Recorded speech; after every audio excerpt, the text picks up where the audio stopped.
హరి ఓం. తేదీ 27/12/24 శుక్రవారము. మన సమస్యలకు భగవద్గీత పరిష్కారాలు అనే కార్యక్రమంలో ఈరోజు 7వ సమస్య.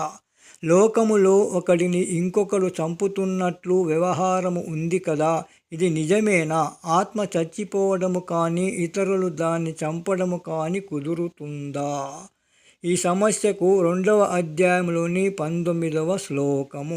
యైనం వేత్తి హంతారం యచ్చైనం మన్యతే హతం ఉభౌ తౌ న విజానీతో నాయం అంతి న అన్యతే. ఈ సమస్యకు పరిష్కారం. లోకములో ఎన్నో రకాల వ్యవహారాలున్నాయి. అవి అన్నీ సత్యానికి దగ్గరగా ఉండవు. అన్నీ అసత్యాలు కాదు. వాడిని వీడు చంపాడు అంటుంటాం. అక్కడ మన దృష్టిలో వాడంటే ఆ పేరుతో చెప్పబడి శరీరము. ఇది శరీరాత్మ భ్రాంతి వల్ల ఏర్పడిన భావన.